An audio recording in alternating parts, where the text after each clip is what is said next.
Drayton Manor Hotel is the on-site accommodation Drayton Manor provides its guests. Situated at the back of the park, the hotel has its own car park and entrance, but is it worth staying at when visiting Drayton Manor? This video will help you find out.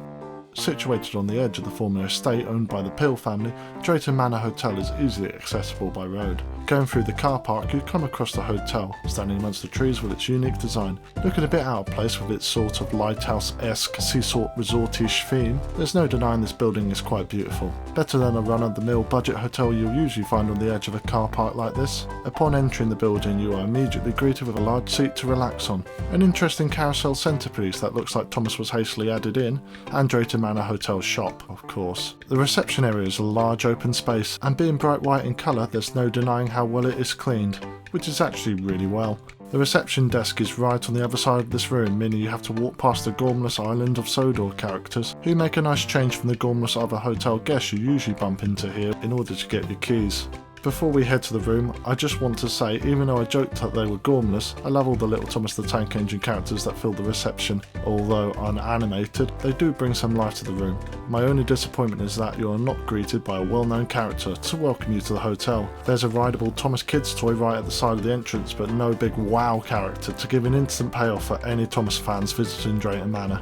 Ideally you'd want the Fat Controller, as he is the seal of approval for all things Thomas, but because he's located in the park, he cannot be here too, as he only exists once apparently. But why not Percy?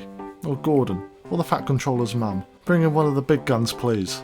I also want to say that those on the reception were some of the nicest theme park hotel staff I have met whilst visiting these establishments. Really attentive, always polite, and able to explain any issue in a professional way that kept you calm and helped you understand exactly what was occurring and why. They all seem to genuinely love their jobs and Drayton Manor theme park itself, which I always think is a sign of a good employer. So well done Drayton Manor and your staff. You're all lovely. Now onto the rooms. Drayton Manor has the usual hotel room.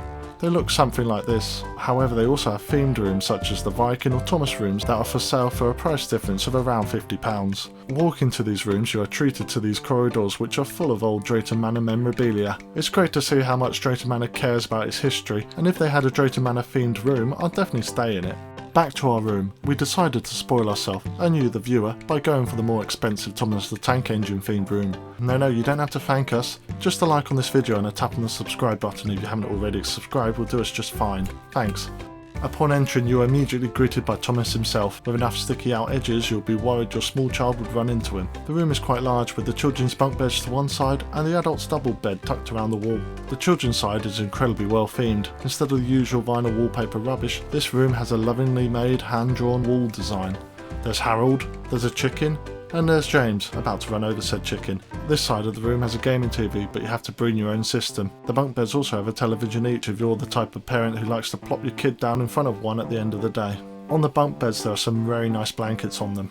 A sign in the room states that if you want to take one of these home you'll be charged £20. So if you really like the blanket, then why not take it home? Drayton Manor also state that these beds are for children only, but look at this under 6 foot man getting into the bed easily. He slept all night wrapped up in that Thomas blanket, the weirdo, but he found the bed comfortable.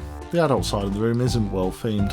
A comfortable double bed which is overlooked by the creepiest picture of Gordon possible. Why choose this picture? I assume it was a design choice to keep children away from the adult side because this Gordon will cause nightmares. The adult side has a large TV and 2 small lights. The middle of the room has a desk with all the charging points and a tea set. By that is the window that has a locking mechanism we struggled with. It has a latch system that requires you to release it a lot later than you really want to as you worry about hurting your fingers. We thought it was broken so therefore had the window stuck open during what was a stormy night. It wasn't broken, just badly designed. The bathroom is very spacious. It has a very nice bath and overall it's just a comfortable room. A nice feature of the room is that you can decide to have breakfast in bed. Just fill in the form and leave it hanging on your door before 1 AM. You can also order room service food from the kitchen after the restaurant has closed and they deliver it straight to your door. You don't need to ever leave this room. If you book online, all packages include a full English breakfast. This, along with the dinner, can be had at the Parklands Bar, which is a large room on the ground floor by the reception. The place serves some pretty decent food, especially pastries. What is worth mentioning is that my brother had to leave the hotel before the restaurant was open for breakfast. The kitchen, however, was operating from 6, and they were more than happy to supply him with a generous amount of food to send him on his way. Such a lovely bunch of people. Evening entertainment at Drayton Manor Park Hotel is bars. The hotel has a bar, another bar and another bar as well. The bars are comfortable, and it's nice to have choice, but why are there so many? There's a large room for events, but it's a booked affair for local businesses to use and doesn't really do anything if unbooked. There's an arcade, a shop by the entrance you can browse, and there's a very expensive Thomas the Tank Engine vending machine by the front door. The only other entertainment is looking for all the Thomas the Tank Engine characters around the hotel. As mentioned earlier, the Thomas characters are just like real people with commitments.